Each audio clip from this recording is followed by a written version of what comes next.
Salam saudaraku, bertemu kembali dengan channel Jalan Kehidupan. Saya rindu menyapa Anda semua dan mari bersama-sama kita nikmati saat teduh di dalam Tuhan.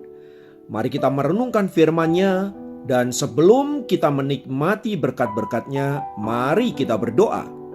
Tuhan, kami rindu firman-Mu boleh menuntun kami dan menolong kami supaya kami berjalan di dalam kehendak-Mu. Mampukan kami bukan hanya menjadi pendengar, tetapi menjadi pelaku-pelaku firman-Mu yang setia. Dan biarlah melaluinya kami boleh bertumbuh dalam pengenalan kami akan kuasa salib Kristus. Terima kasih Bapa, kami siap diberkati. Dalam nama Yesus kami berdoa, haleluya, amin.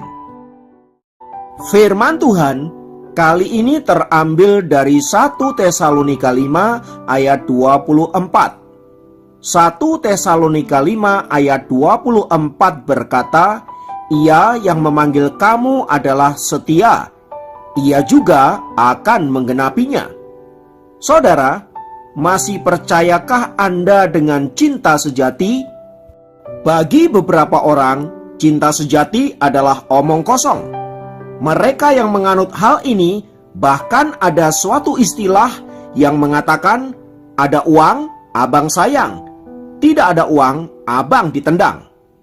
Itu mau menggambarkan bahwa cinta sejati adalah omong kosong.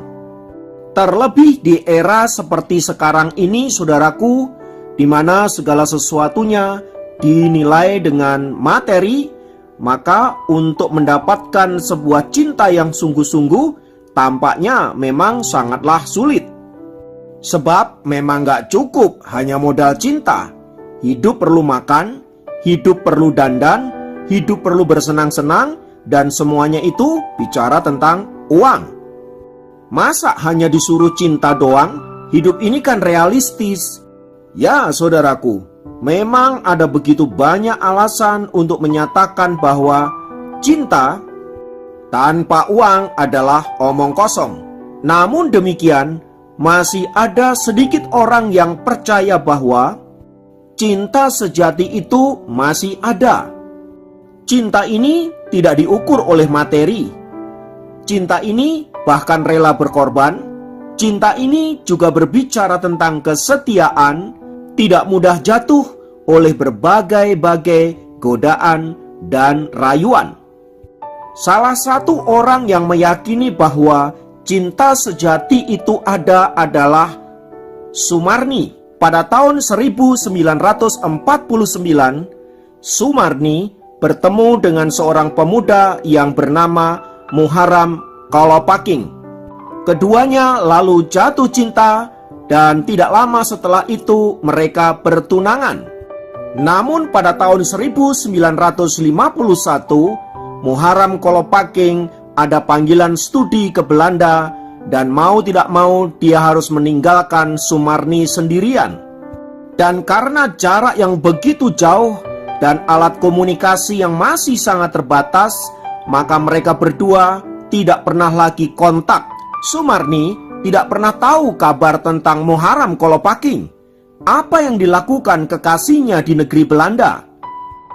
Yang ia dengar, negeri Belanda dilanda banjir hebat yang menewaskan banyak orang. Sumarni tidak pernah mendengar kabar apapun tentang Muharram Kolopaking. Janji studi yang hanya ditempuh 3 tahunan ternyata berjalan begitu lama dan tidak tahu lagi apakah Muharram Kolopaking sudah kembali ke Indonesia atau belum. Dan karena tidak ada kepastian dari Muharram Kolopaking, maka pihak keluarga Sumarni kemudian mencoba menjodohkan dia dengan pria lain. Namun Sumarni tetap berpegang pada pendiriannya dan yakin bahwa Muharram Kolopaking akan menepati janjinya kembali untuk menikahinya. Namun janji itu tinggal janji, waktu berjalan terus sampai berpuluh-puluh tahun. Namun tanpa diketahui oleh Sumarni, rupanya Muharram Kolopaking juga berusaha untuk mencari kabar tentang wanita pujaannya itu, namun tidak kunjung menemukan kabar, sehingga mereka tidak dapat berjumpa seorang akan yang lain karena keadaan yang memang memaksa mereka. Namun setelah menunggu 27 tahun, tibalah sepucuk surat yang dikirim oleh Muharram Kolopaking pada tahun 1977. Isi surat itu sederhana saja. Apakah kamu masih seperti yang dulu? Dan setelah mereka mengalami berbagai cobaan dan penderitaan, akhirnya pada tanggal 9 Juni 1978, Sumarni dan Muharram Kolopaking melangsungkan pernikahan setelah mereka bertunangan selama 27 tahun. Saudaraku, kisah di atas menceritakan bagaimana cinta sejati itu masih ada.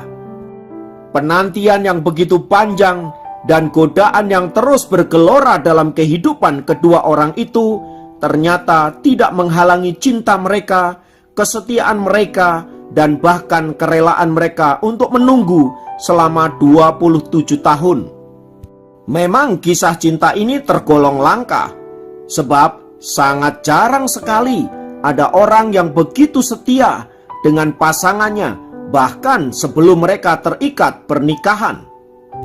Bagi beberapa orang, mungkin tindakan Sumarni itu dianggap bodoh karena melakukan sesuatu yang sia-sia. Tetapi luar biasanya, penantian dia tidak pernah sia-sia.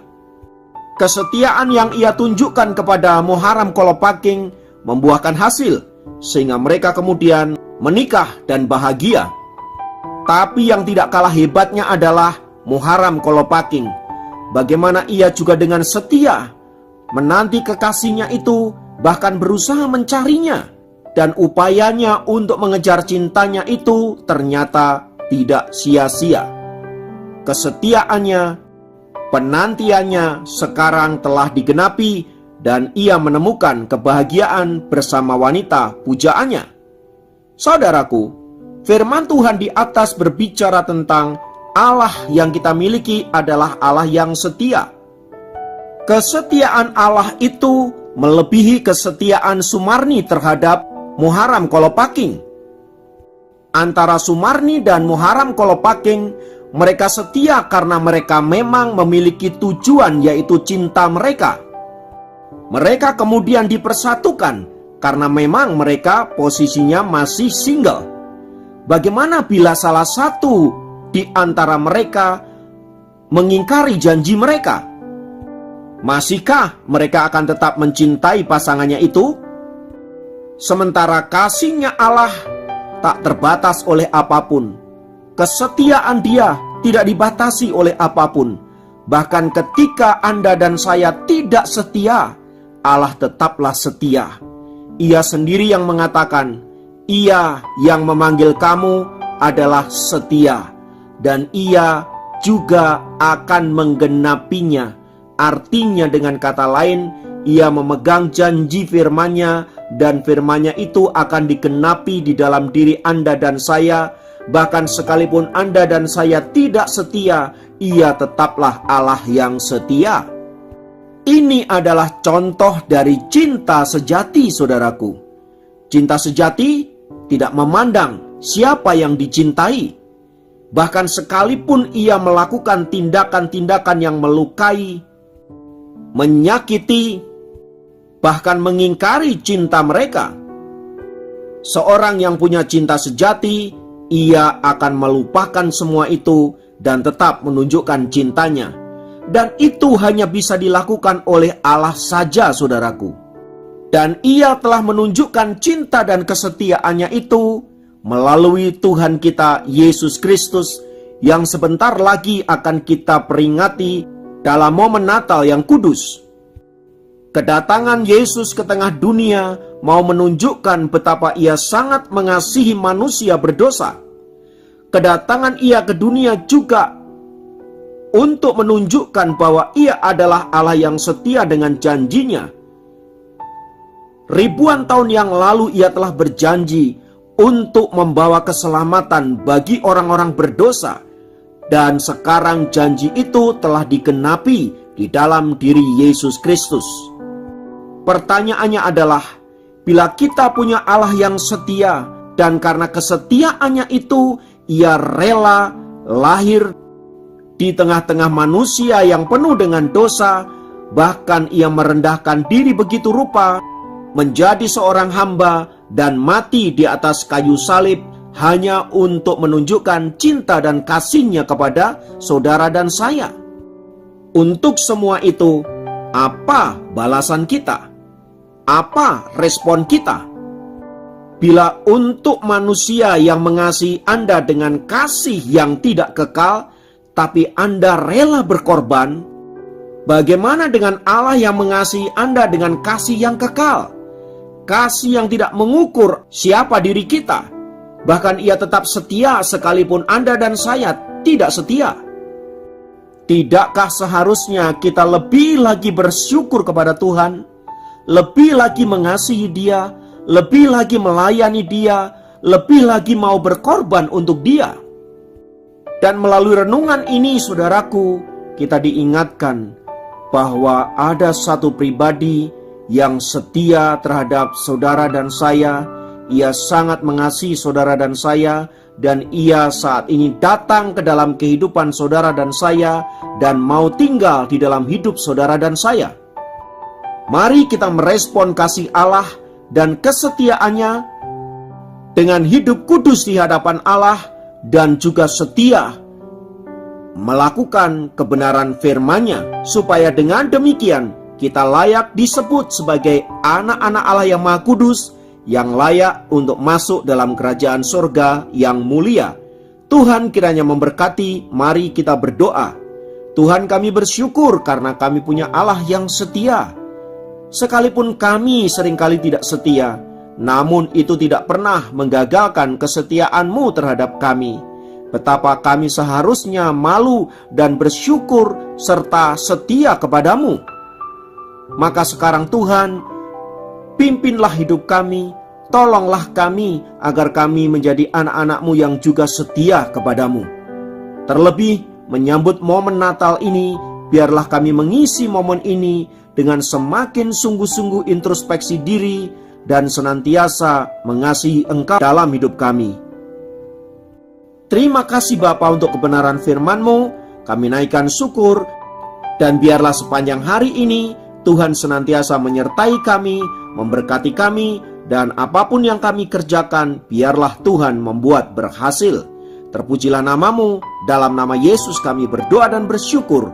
Haleluya, amin. Demikian.